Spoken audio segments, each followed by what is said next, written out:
Welcome to ഏജോബിൾസ് learning. പ്രിയപ്പെട്ട അധ്യാപക സുഹൃത്തുക്കളെ, കേട്ടറ്റ് എക്സാം നിങ്ങൾ സർവീസിലുള്ളവരാണെങ്കിൽ കേട്ടറ്റ് എക്സാം കാറ്റഗറി 1 എഴുതിയിട്ടുണ്ടാവും. അപ്പോൾ അതിൽ വന്ന സൈക്കോളജിയുടെ ചോദ്യങ്ങളാണ് നമ്മൾ ഇന്ന് ഡിസ്കസ് ചെയ്യുന്നത്. വളരെ കൃത്യമായിട്ട് ടോപ്പിക്ക് അതിൻ്റെ കൺസെപ്റ്റ് മനസ്സിലാക്കി പോയാൽ എഴുതാൻ പറ്റുന്ന ഒരു ക്വസ്റ്റ്യൻ പേപ്പർ തന്നെയായിരുന്നു. ഒരു മിക്സഡ് ലെവൽ, വളരെ എളുപ്പമെന്ന് പറയാൻ പറ്റില്ല എങ്കിലും ഒരു മീഡിയം ലെവലിലുള്ള ചോദ്യങ്ങൾ തന്നെയാണ്. ചില ചോദ്യങ്ങളൊക്കെ ഒന്ന് നന്നായിട്ട് വായിച്ചാൽ മനസ്സിലാക്കാൻ പറ്റാവുന്ന ചോദ്യങ്ങൾ മാത്രമേ ഉണ്ടായിരുന്നുള്ളൂ. ഏതായാലും നമുക്ക് ക്വസ്റ്റ്യനിലേക്ക് പോവാം. ആദ്യത്തെ ചോദ്യം നോക്കൂ. ക്ലാസ്സിലെ ഗ്രൂപ്പ് പ്രവർത്തനങ്ങൾക്കിടയിൽ ഒരു വിദ്യാർത്ഥി സഹപാഠികളുടെ വികാരങ്ങൾ വ്യാഖ്യാനിക്കുന്നു. ഗിൽഫോർഡിൻ്റെ SOI അല്ലേ, സ്ട്രക്ചർ ഓഫ് ഇൻ്റലക്റ്റ് മോഡലിൽ ഇത് ഏത് ഘടകവുമായി ബന്ധപ്പെട്ടതാണ്? ഏതാണ് ഇവിടെ ആൻസർ വരുന്നത്? സെമാൻറ്റിക് ഉള്ളടക്കം, ബിഹേവിയറൽ ഉള്ളടക്കം, ഫിഗറൽ ഉള്ളടക്കം, അതുപോലെ തന്നെ സിംബോളിക്. ഏതാ വരുന്നത്? അത് ബിഹേവിയറലാണ്. എന്താണ് വരുന്നത്? ബിഹേവിയറലാണ്. കുറച്ചുകൂടി ഉള്ളിൽ നിന്നുള്ള ചോദ്യമായിരുന്നു അല്ലേ. അടുത്ത ചോദ്യം നോക്കൂ. ഒരു വിദ്യാർത്ഥിയെ വിവിധ സാഹചര്യങ്ങളിലുള്ള പെരുമാറ്റത്തിൻ്റെ അടിസ്ഥാനത്തിൽ ലജ്ജാശീലൻ അല്ലേ, സമയനിഷ്ഠയുള്ളവൻ, സത്യസന്ധനായവൻ എന്നിങ്ങനെ ഒരു അധ്യാപകൻ വിവരണം നൽകുന്നു. ഇത് ഏത് സമീപനത്തെയാണ് പ്രതിഫലിപ്പിക്കുന്നത്? അപ്പോൾ ഇവിടെ ശ്രദ്ധിക്കുക, ഇത് നമ്മുടെ പേഴ്സണാലിറ്റിയുമായി ബന്ധപ്പെട്ട സൈക്കോ അനലിറ്റിക് അപ്രോച്ചാണോ, അല്ലെ ട്രൈറ്റ് അപ്രോച്ചാണോ, ബിഹേവിയറൽ അപ്രോച്ചാണോ, ഹ്യൂമനിസ്റ്റിക് ആണോ? ഏതാണ്? നമുക്കിത് പഠിച്ചിട്ടുണ്ട്. ട്രൈറ്റ്, ആൽപോർട്ടിൻ്റെ സവിശേഷക സമീപനത്തിലാണ് വരുന്നത്. അടുത്ത ചോദ്യം നോക്കൂ. വ്യവഹാര മനഃശാസ്ത്രത്തിൻ്റെ അഭിപ്രായത്തിൽ വ്യക്തിത്വത്തെക്കുറിച്ചുള്ള ഏറ്റവും നല്ല പ്രസ്താവന ഏതാണ്? അതായത് പേഴ്സണാലിറ്റിയെ കുറിച്ച് വീണ്ടും ചോദ്യം വന്നു. വ്യക്തിത്വം പാരമ്പര്യമായി ലഭിക്കുന്നതും സ്ഥിരവുമാണ്. ചേഷ്ടകൾ പഠനം വഴി അഭിപ്രേരണ വഴിയും രൂപപ്പെടുന്നു. ബിഹേവിയർ ഈസ് ഷേപ്പ്ഡ് ബൈ അല്ലേ മോട്ടിവേഷൻ ആൻഡ് ലേണിംഗ്. അതുപോലെ ബോധാതീത പ്രേരണകളാണ് പെരുമാറ്റം നിർണ്ണയിക്കുന്നത്. അതായത് എന്താണ്? അൺകോൺഷ്യസ് ആയിട്ടുള്ള പ്രേരണകളാണ്. വ്യക്തികൾ സ്വയം സാക്ഷാത്കാരത്തിനായി ശ്രമിക്കുന്നു അല്ലേ. ഇവിടെ നിങ്ങൾ ചോദിച്ചത് വ്യക്തിത്വത്തെക്കുറിച്ചുള്ള അഭിപ്രായം എന്തിലാണ്? വ്യവഹാര മനഃശാസ്ത്രത്തിൽ, അതായത് ബിഹേവിയറിസ്റ്റ് കൺസെപ്റ്റ് എന്താണെന്നോ. ബിഹേവിയറിസ്റ്റ് കൺസെപ്റ്റ് എന്താണ്? നമ്മുടെ ചേഷ്ടകൾ അല്ലേ. ബിഹേവിയർ എന്താണ്? എന്തിലൂടെ രൂപപ്പെടുന്നതാണ്? പഠനം വഴിയും അല്ലേ, അഭിപ്രേരണ വഴിയും അതിലൂടെ രൂപപ്പെടുന്നതാണ് എന്ത്? നമ്മുടെ വ്യക്തിത്വം. അടുത്ത ക്വസ്റ്റ്യനിലേക്ക് പോവാം. താഴെ പറയുന്നവയിൽ ഏതാണ് ശിശു കേന്ദ്രീകൃത വിദ്യാഭ്യാസത്തിൻ്റെ പ്രത്യേകത അല്ലാത്തത്?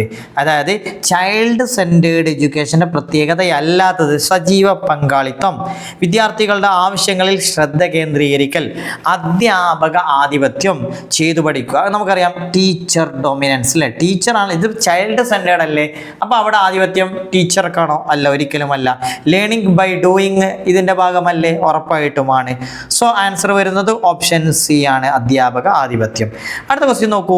ചാൾസ് പിയർമാന്റെ അഭിപ്രായത്തിൽ ഒരു കുട്ടിയുടെ ബുദ്ധിശക്തി രൂപപ്പെടുന്നത് താഴെ പറയുന്ന ഏതെല്ലാം ഘടകങ്ങളിലൂടെയാണ്? ചാൾസ് പിയർമാന്റെ നമുക്കറിയാം ഇന്റലിജൻസ് രൂപപ്പെടുന്നത് ഇല്ലേ, ഒരു G ഫാക്ടർ ഉണ്ട്, അതുപോലെ തന്നെ ഒരു S ഫാക്ടർ ഉണ്ട്. സോ ആൻസർ ഏതാ വരുന്നത്?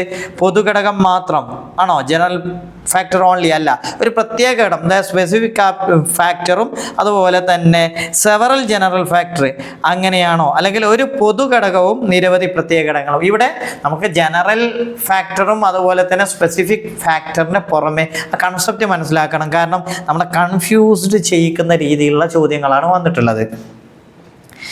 അടുത്ത ക്വസ്റ്റ്യൻ നോക്കൂ. താഴെ കൊടുത്തിരിക്കുന്നവയിൽ സർഗപരതയുടെ ഘടകങ്ങളിൽ പെടാത്തത്? നമ്മൾ എപ്പോഴും റിപ്പീറ്റ് ചെയ്ത് പറയുന്ന ഒരു ക്വസ്റ്റ്യൻ ആണ് അല്ലേ, ക്രിയേറ്റിവിറ്റി. അതിൽ നിന്ന് ക്വസ്റ്റ്യൻ വന്നില്ലേ, ഏതാണ് അത്? വാചാലത, വഴക്കം, മൗലികത, പരാജയഭീതി. ഏതാണ്? ഓപ്ഷൻ ഡി, പരാജയഭീതിയാണ് ഇവിടുത്തെ കറക്റ്റ് ആൻസർ. അടുത്ത ക്വസ്റ്റ്യൻ നിങ്ങൾക്ക് നോക്കാം. ഒരു അധ്യാപകൻ വിദ്യാർത്ഥികൾക്ക് ഗ്രേഡ് നൽകുവാനും അവരുടെ നേട്ടങ്ങൾ രേഖപ്പെടുത്താനുമായി പരീക്ഷകൾ നടത്തുന്നു. അതായത് ഗ്രേഡ് കൊടുക്കുക നമ്മളില്ലേ, ആ എ ഗ്രേഡ് ബി. അപ്പോൾ ഇത് എന്തിനാണ്? ഏത് അസസ്മെന്റ് ആണ്? അസസ്മെന്റ് ഫോർ ലേണിംഗ് ആണോ? അസസ്മെന്റ് ഓഫ് ലേണിംഗ് ആണോ? ഇൻഫോർമൽ അസസ്മെന്റ് ആണോ? ഡയഗ്നോസ്റ്റിക് അസസ്മെന്റ് ആണോ? ഏതാണ്? നമുക്കറിയാം ഗ്രേഡ് നൽകുക എന്ന് പറഞ്ഞാൽ അസസ്മെന്റ് ഓഫ് ലേണിംഗ് ആണ്, പഠനത്തിൻ്റെ മൂല്യനിർണ്ണയം. Okay, next. ഔപചാരികമായ പഠനമില്ലാതെ തന്നെ ഒരു കുട്ടി വ്യാകരണപരമായി ശരിയായ വാക്യങ്ങൾ നിർമ്മിക്കുന്നു. അതായത് ഫോമൽ എഡ്യൂക്കേഷൻ ഇല്ലാതെ ഭാഷയുടെ ഗ്രാമർ കറക്റ്റ് ആക്കുന്നു. ഇത് ഏത് സിദ്ധാന്തത്തെയാണ് സൂചിപ്പിക്കുന്നത്, പിന്തുണയ്ക്കുന്നത്? വൈഗോട്സ്കി ആണോ, അല്ലെങ്കിൽ ചോംസ്കിയുടെ തിയറിയാണോ, പിയാഷയുടെ തിയറിയാണോ, വ്യവഹാരം അല്ലെ ബിഹേവിയറിസ്റ്റ് തിയറിയാണോ? ഏതാണ് നമുക്കറിയാം, അത് ചോംസ്കിയാണ്. ചോംസ്കി പറഞ്ഞ എന്താ, ജന്മനാ കുട്ടിക്ക് ആ ഒരു കഴിവുണ്ട്, ലാംഗ്വേജ് അക്വിസിഷൻ ഡിവൈസ് ഉണ്ട്. സോ കറക്റ്റ് ഏതാണ്? ചോംസ്കി. അടുത്ത ക്വസ്റ്റ്യൻ, ഒരു അധ്യാപിക വിദ്യാർത്ഥികളെ ഒരു പ്രശ്ന നിർദ്ധാരണത്തിനായി സഹായിക്കുകയും പിന്നീട് ആ സഹായം ക്രമേണ കുറച്ച് കൊണ്ടുവരുന്നു.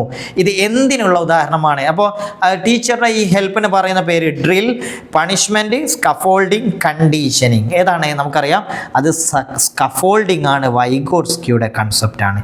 ക്ലിയർ അല്ലേ? ഇനി നെക്സ്റ്റ് ക്വസ്റ്റ്യനിലേക്ക് പോവാം.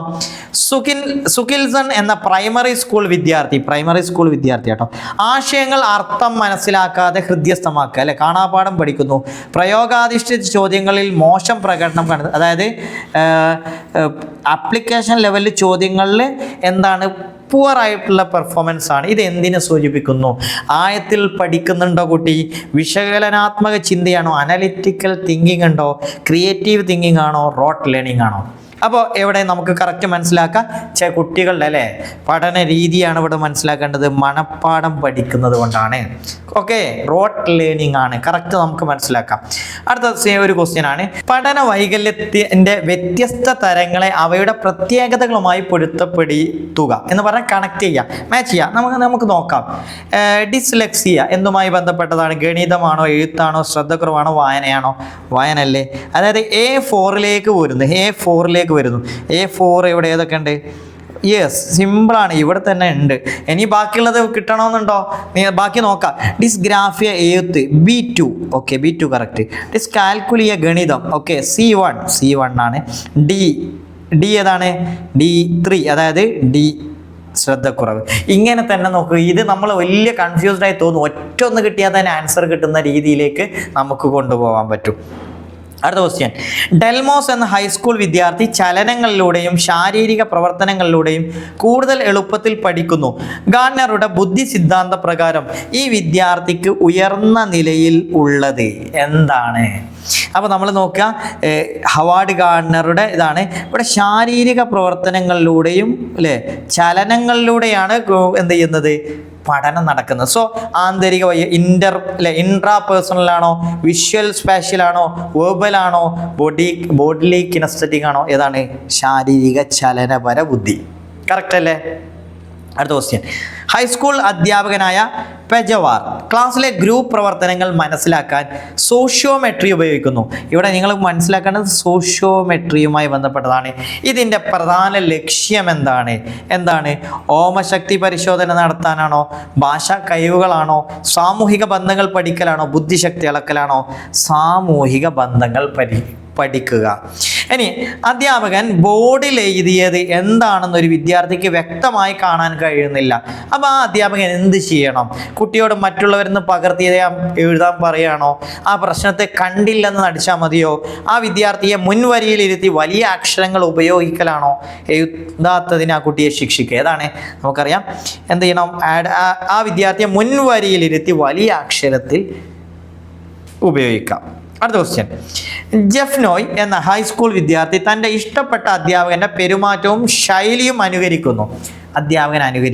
ഇത് ഏത് തരം ഡിഫൻസ് മെക്കാനിസം ആണ്? ഐഡൻറ്റിഫിക്കേഷൻ ആണോ, റിഗ്രഷൻ ആണോ, അഗ്രഷൻ ആണോ, റിപ്രഷൻ ആണോ? ഏതാണ്? ഐഡൻറ്റിഫിക്കേഷൻ, താദാത്മീകരണം. ഇനി അടുത്ത ക്വസ്റ്റ്യൻ, ആൽപോർട്ടിൻ്റെ സവിശേഷക സമീപന പ്രകാരം സവിശേഷകൾ എന്നത് കണ്ടോ, അവിടെ അവബോധാതീത സംഘർഷങ്ങൾ, അതായത് അൺകോൺഷ്യസ് എന്നാണ് കൊടുത്തത് കേട്ടോ. ലേൺഡ് ഹാബിറ്റ്സ് ആണോ ഈ ട്രേറ്റ് എന്ന് പറഞ്ഞാൽ? അല്ലെ പെരുമാറ്റത്തെ സ്വാധീനിക്കുന്ന സ്ഥിരമായ പ്രവണം അല്ലേ? ഡിസ്പൊസിഷൻ ആയിട്ടാണോ, സ്റ്റേബിൾ ഡിസ്പൊസിഷൻ ആണോ എന്ന് നമ്മുടെ ബിഹേവിയറിനെ അത് സ്വാധീനിക്കുന്നുണ്ട്? അല്ലെങ്കിൽ ടെമ്പററി ആയിട്ടുള്ള വികാരാവസ്ഥകളാണോ, താൽക്കാലികമായിട്ടുള്ള? അപ്പോൾ ഏതാണ് പെരുമാറ്റത്തെ സ്വാധീനിക്കുന്നത്? സ്ഥിരമായ പ്രവണതകളാണ്. മറന്നു പോകരുതേ. അടുത്ത ക്വസ്റ്റ്യൻ, ദീർഘനേരം പരിശ്രമിച്ചതിന് ശേഷം ഒരു വിദ്യാർത്ഥിക്ക് ആ ഗണിത പ്രശ്നം എങ്ങനെ പരിഹരിക്കണമെന്ന് പെട്ടെന്ന് മനസ്സിലാകും. അതായത് ഒരുപാട് കാര്യങ്ങൾ ഇങ്ങനെ മനസ്സിലാക്കി കൊണ്ടുവന്ന് പെട്ടെന്ന് ഒരു ഐഡിയ കത്തുന്നു. അതിന് നമ്മൾ എന്ത് പറയുന്നു? ഉൾക്കാഴ്ച പഠനം, മനപ്പാടമാക്കൽ, കണ്ടീഷനിങ്, ഡ്രില്ല്. ഇവിടെ കൺസെപ്റ്റ് മനസ്സിലാവും. അതെന്താണ്? ഇൻസൈറ്റ്ഫുൾ ലേണിംഗ് ആണ്. ക്ലിയർ അല്ലേ? Insight learning.